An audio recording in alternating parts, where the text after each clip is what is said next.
Sveiki, zēni un meitenes! Jūs klausāties kopā ar Jēzu. Šeit mācīsimies, cik ļoti Jēzus tevi mīl un ka viss, ko tu dari, ir īpašs, ja to dari kopā ar Jēzu. Tevi sagaida kāds jauns un aizraujošs Bībeles stāsts, ko tev sagatavojis pats Dievs. Vai esi gatavs? Šobrīd skan atverot Bībeli pirmskolas vecuma bērniem. Šis būs A gada 3. ceturkšņa Jēzus ir mans Dievs 8. nedēļas lasījums. Sekojiet Jēzum! Šodien tavā grāmatiņā 58. lapusē ir kāds interesants fakts. Jaunās saulespuķis ir lieliskas sekotājs.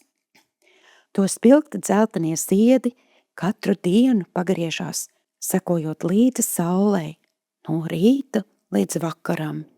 Tās nedaudz atgādina pūļus, kas sekoja Jēzum, kamēr viņš bija šeit uz zemes.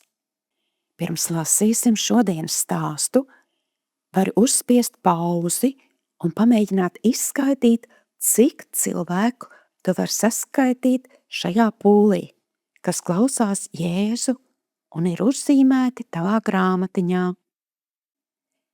Bet tagad klausīsimies Bībeles stāstu ceturtdienai. Sekojošie pūļi.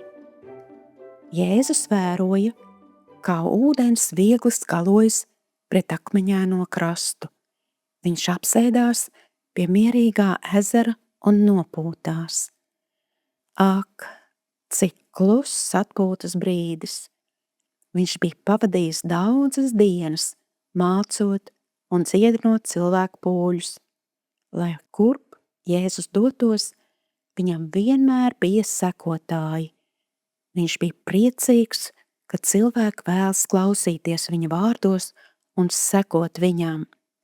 Bet viņš bija arī pateicīgs par klusajiem brīžiem, kuros varēja pabūt vienatnē ar Dievu. Ziņas ātri izplatījās tuvējās pilsētās un ciemos. Jēzus ir lejā pie ezera, žīgli, pastāstiet to pārējiem. Drīz vien klusajā ezera krastā drūzmējās tēvi, mātes, bērni un vecvecāki, kur vēlējās būt tuvu Jēzum. Drīz vien ļaudis pie viņas spiedās. Lūkas 5:1. Jēzum radās ideja. Līdzās krastam ezerā bija 2 laivas, tāpēc viņš iekāpa vienā no tām. Kam piederēja šī laiva? Izlasīsim Lūkas 5:3, 1. daļu. Bet viņš kāpa vienā laivā, kas piederēja Sīmonim. Pēteris atgrūda laivu no krasta, Jēzus nosēdās un mācīja ļaudis no laivas. Lūkas 5:3. Viņš vienmēr atrada laiku, lai būtu kopā ar saviem sekotājiem. Viņš vienmēr atradīs laiku arī tev. Mani interesē. Kāpēc Jēzus neteica cilvēku pūļiem, lai tie ietu prom un atstāja viņu vienu? Ja tu varētu atnākt un klausīties, kā Jēzus runā, kādu Bībeles stāstu tu vēlētos, lai viņš izstāsta? Brīnišķīgi, ka Dievs pazīst katru cilvēku, arī tevi, un vēlas ar tevi būt kopā, kad tu lasi savu Bībeli un lūdz. Slava Dievam par to! Dziedi līdzi Jāņa 10:27 dziesmai.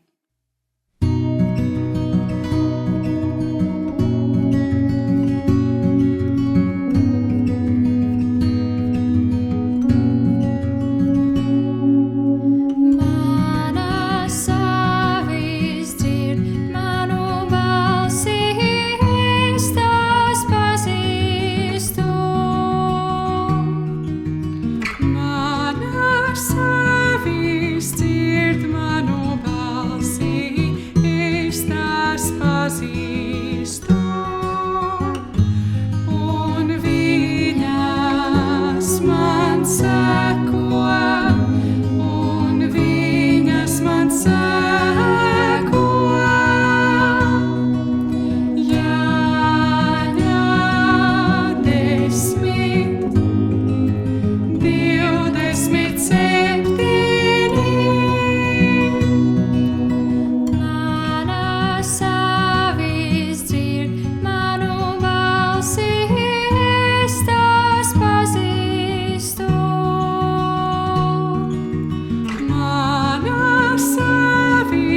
lūgšanai.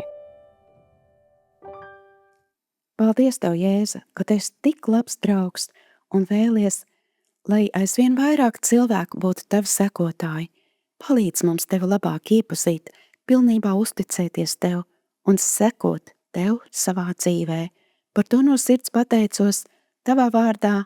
Āmen!